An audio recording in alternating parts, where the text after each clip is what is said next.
Saudações a todos, eu sou o professor Charles Camilo e nessa videoaula de Geografia do Brasil nós falaremos a respeito do bioma Cerrado. Eu desejo a você boa aula e bons estudos. Primeiramente, para iniciarmos a nossa aula, iremos trabalhar a localização do Cerrado.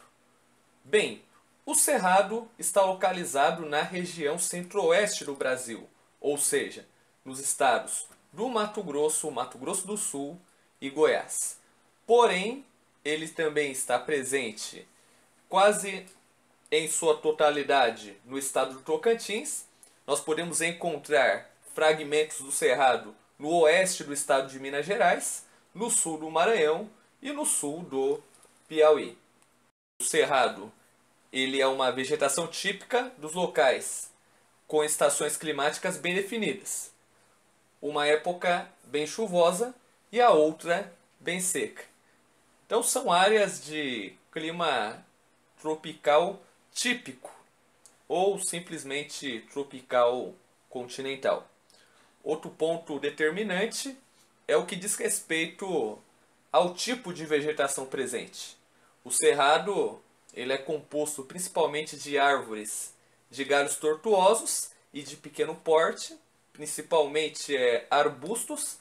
E outro ponto que nós não devemos nos esquecer é que as raízes das árvores oriundas do cerrado possuem raízes profundas. O solo do cerrado ele caracteriza-se por apresentar cor avermelhada em função da grande presença de óxido ferroso. Outra característica do solo é que o solo do cerrado ele apresenta um pH baixo. O relevo cerrado ele é bastante plano ou suavemente ondulado, estendendo-se por imensos planaltos ou chapadões. Então nós encontramos dentro da vegetação do cerrado as formações florestais que envolvem a mata ciliar, a mata de galeria, a mata seca e o cerradão, com as árvores tipicamente baixas, retorcidas e espaçadas. Logo depois, no sentido mais restrito, nós encontramos as formações savânicas, que são tipicamente do cerrado. Falando um pouquinho sobre a questão da hidrografia, a região na qual está localizada o cerrado, ela é composta pelas seguintes bacias hidrográficas.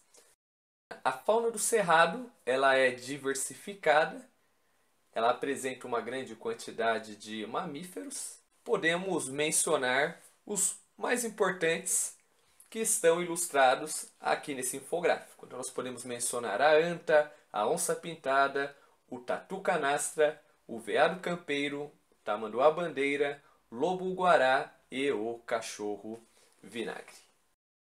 As principais árvores que compõem a flora do cerrado são as seguintes: o buriti, as estilossantes, o angico, o umbuzeiro, a pitombeira, a aroeira e o ipê. Então, no que diz respeito à questão dos impactos ambientais, para nós finalizarmos a nossa aula, bem, os principais impactos ambientais presentes dentro do cerrado, responsáveis pela sua degradação, são os seguintes: o desmatamento em virtude da expansão da agropecuária, tanto que logo no início da nossa aula, quando nós falamos a respeito do relevo e da composição do solo, até um presente momento, o solo do cerrado ele não era utilizado devido à sua acidez, mas por meio do processo de calagem, que consiste em jogar cal nesses solos a fim de torná-lo fértil para as atividades agrícolas, praticamente, no que diz respeito ao processo de calagem, no qual consiste em jogar cal nos terrenos ácidos, a fim de torná-los férteis para as atividades agrícolas, justamente veio a utilizar este solo para as atividades ligadas à agricultura, no qual se destaca o plantio da soja. fato que foi responsável, né, principalmente pela retirada da cobertura vegetal de cerrado e a conversão dessas áreas em áreas de plantio. Outro ponto importantíssimo está ligado à contaminação dos solos. Então, a presença de agrotóxicos, pesticidas e herbicidas, justamente por conta desse plantio, principalmente das lavouras de soja, faz com que os solos venham a ser contaminados e, posteriormente, os seus lençóis freáticos, contaminando, digamos assim, todas as formas de vidas dependentes deste ecossistema. E por fim, nós podemos mencionar a queimada, na qual é responsável pela perda da biodiversidade do cerrado. Então, desde a fauna até a flora, todos são prejudicados pelas queimadas. E as queimadas é uma prática muito comum para fertilizar o solo, porque à medida em que a cobertura vegetal ela é queimada, consideravelmente a fuligem, as cinzas, funcionam como um fertilizante natural, que faz com que o solo venha a ter fertilidade agrícola. Só que lembrando, né, que no seu aspecto natural, os solos do cerrado eles não têm uma grande fertilidade. É por isso que entra em questão o processo de calagem.